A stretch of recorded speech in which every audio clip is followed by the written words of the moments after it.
welcome back or welcome to my channel. My name is Taylor and today we'll be doing our queer book recs for 2025.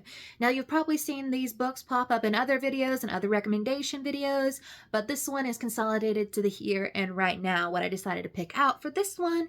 But before I open the video, remember to like, comment, and subscribe if you love all things books, especially queer books.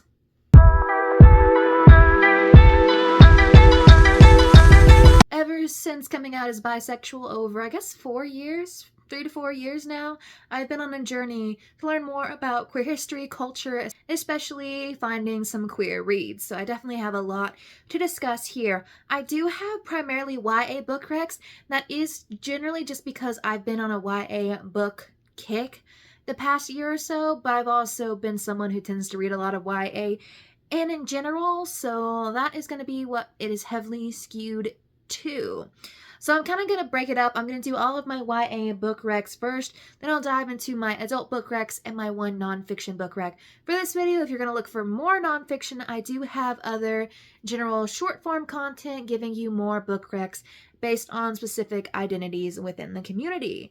But I guess without further ado, let's hop into the recs. Starting out with a heartbreaking one that deals a lot with mental health, specifically chronic depression. This one is Icebreaker by A.L. Graziati, and we're following Mickey James III, who's entering his freshman year of college with the weight of the world on his shoulders, as many expect him to take on the mantle of his father and grandfather before him as the great NHL player that he is destined to be, but he's also dealing with the weight of chronic depression and all things family issues.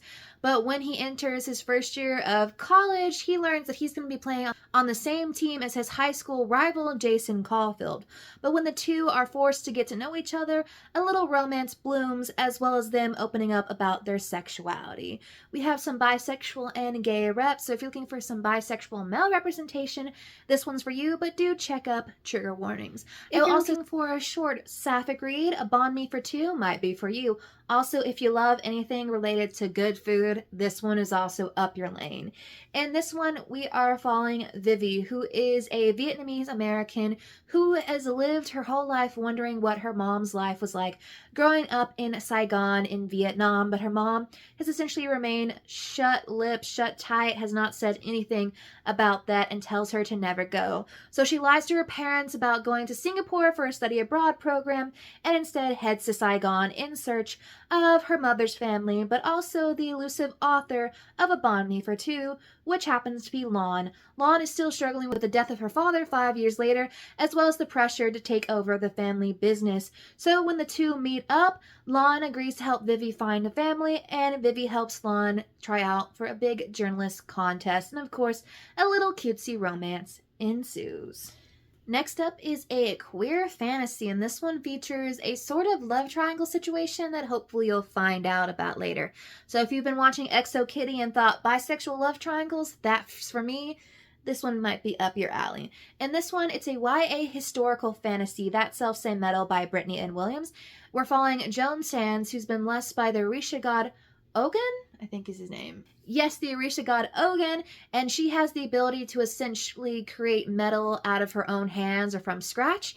And in the world where the Fae Accords have finally been broken, she possesses the only power that is lethal to the Faes, because iron can kill them. So when she starts to run into trouble with the Fae god Oberon, things ensue from there. There's a little subplot of romance with a half Fae as well as a, human boy, but she also works at the Globe Theater where Shakespeare is as the fight master, so there's also that little plot line. As far as I know, this series isn't finished, but it should be set to be a trilogy, but this read was a 5-star read from last year, and the sequel was 4.75 stars from this year, so if you're looking for that, this one's for you. Then we have Most Ardently by Gabe Cole-Novoa. I read this book for the Trans Rights Readathon this year, and this one is a YA Pride and Prejudice retelling following Oliver Bennett, who is a trans boy hiding his identity from the world, including most of his family except for his best friend and his sister.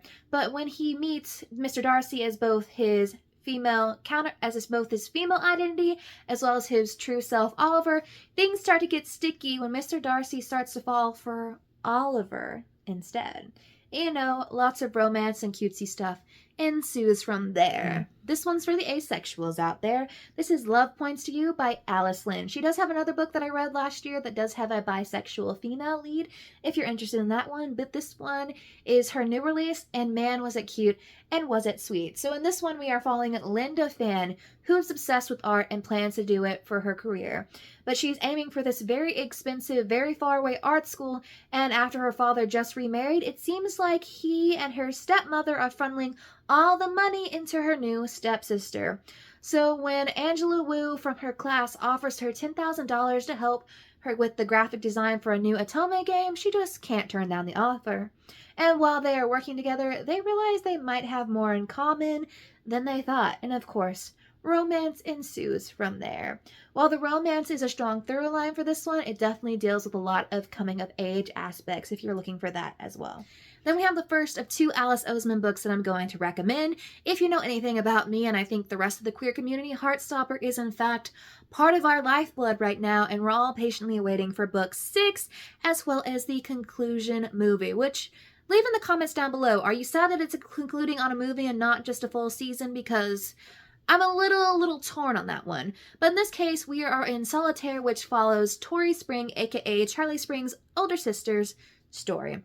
I will say, if you are a fan of the graphic novel series and the show itself, a lot of what takes place in this, which because it was written before Heartstopper was ever really fully conceived, doesn't really pertain to what's going on there.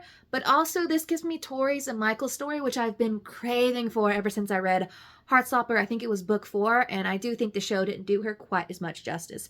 But in any case, this one we're following Tori Spring, who's dealing with severe depression. She essentially feels like the weight of the world is on her shoulders, but she also feels like nothing kind of matters anymore. But one day, the quiet, reserved Tori meets Michael Holden, and they start on this journey to discover who this new character in school Solitaire is that's pulling all of these dangerous pranks and escalating more. And Tori starts to discover that she kind of likes having the excitable, very kooky, crazy Michael around. And, they help each other grow. And I will say the love confession first kiss scene in this book is one of the most absurd but most beautiful things I've ever read. But do check trigger warnings for this one because, man, Alice Oseman, they address a lot of sad things, but some of these books that I've been reading by them, depressing. Very depressing. Next up is Radio Silence by Alice Oseman. This is the next book released after Solitaire, I believe, and this one we are following Frances. This book deals heavily with academic pressure and the weight of determining your future at such a young age, so do keep that in mind. Also, trigger warnings for death of an animal. I just, in fact, need to put that out there. There's also a lot of things that go on there, but I was very surprised when that happened. Frances is super obsessed with this radio show called Radio Silence, and it's the only thing that really keeps her going in life, as her friends aren't really that great, and she doesn't really connect with them, and she kind of has the pressure of being head girl and essentially applying to all the greatest colleges in the world. But when she strikes up a friendship with her neighbor Alid, things start to change in both their lives for both the better and worse. And lots of things ensue, as well as a mystery as to what happened to Alid's sister, who Frances used to be friends with, but then one day she just up and left. In this case, Frances is bisexual, and Alid is still figuring out his sexuality. And lots of things ensue from there. There's also a lot of discussion of parental abuse in here, so do keep that in mind. And again, Alice, making it real sad, but the found family, mwah. We're moving on to our adult romances, and I couldn't do a list without some Talia Hibbert in there because she always includes some bisexuality rep in her stories. So I'm going through a backlist right now, and I read this book, which is the first book in the Midnight Heat interconnected standalone series, and that is The Princess Trap. In this one, we meet Prince Ruben, who's recently been dealing with a PR scandal around the fact that his girlfriend live-streamed their sexual encounter, which also included revealing his bisexuality to the world. So he's essentially going on a tour trying to drum up some business or some new partners for his big educational fund. But when he rolls up to this very expensive private school, he meets Cherry, who works in the HR department. But when they're caught having a very steamy kiss out in public, he has to lie to the press and say she is his fiancée to avoid any of it actually getting out and, more scandal. ensuing. And of course, that means that they must be fake engaged and fake living together for a good few weeks, month situation. This one deals a lot with a little bit of homophobia or biphobia, as well as family abuse and, so on and so forth. But this is steamy, it's cutesy, it's fun. We deal with a few hard topics.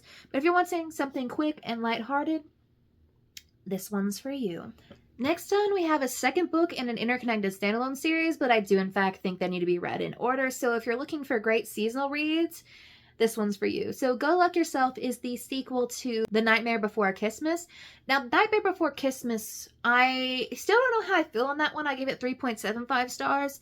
It really is a very interesting story that sets up a lot for what takes place in Go Luck Yourself. But if you aren't aware, Go Luck Yourself is based on St. Patrick's Day, so it's a great springtime read. In this one, we're following Chris, who is the spare or the second son of Christmas, who is sent on a mission to discover who is siphoning all of the Christmas joy from them. And in this case, they discover it must be someone from the kingdom of St. Patrick's Day. So he is forced to spend time with a school rival, and that is Lachlan, the heir to the throne of St. Patrick's Day. Of course, this forced proximity and their clashing of heads turns into a lot of a steamy romantic encounter. A lot of things ensue from there. Listen, the thing about Sarah Raish, the lines that they write, swooniest things I've ever read. Like the sexy scenes, like the love confessions, beautiful, amazing. I think it just somehow, the fantastical world building just throws me for a loop sometimes. But I did like this one a lot in that I gave it 4.25 stars. So, proceed with caution. Just understand absurdist is the name of the game when it comes to these seasonal romances that Sarah gives you. But if you're looking for something that's fantasy, romantic-y situation, might be for you. Lastly, we have my only nonfiction rec for this video, and that is by The Hidden Culture, History, and Science of Bisexuality by Julia Shaw. Now, I listened to this audiobook while I was traveling for work last year, and this one is filled with a lot of interesting information around bisexuality. She opens up with the history of bisexuality and just the history of queerness and how these terms came to be, and then she breaks down sort of the science behind bisexuality, in the animal kingdom and stuff like that. She also discusses polyamory and that's relationship and how it's often linked to bisexuality, as well as some of the statistics around abuse against bisexual women and men and sort of the disregard for bisexuality in general. It feels like there's a lot of discussion surrounding bisexuality, at least if you're on my side of queer TikTok. So this one might be a good listen or a good read for those who are either bisexual themselves or who feel like they need to learn a little more about the community, especially if you want someone who is a bisexual scientist explaining it to you yourself. And those are all of my recommendations for Pride Month this year.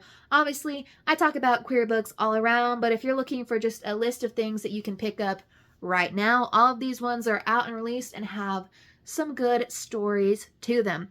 As well as if you follow me on TikTok or watch my YouTube shorts, you'll know I have plenty more recs coming your way all month long. And I'll see y'all in the next one, which should hopefully be a queer reading vlog. Depends on how that wraps up.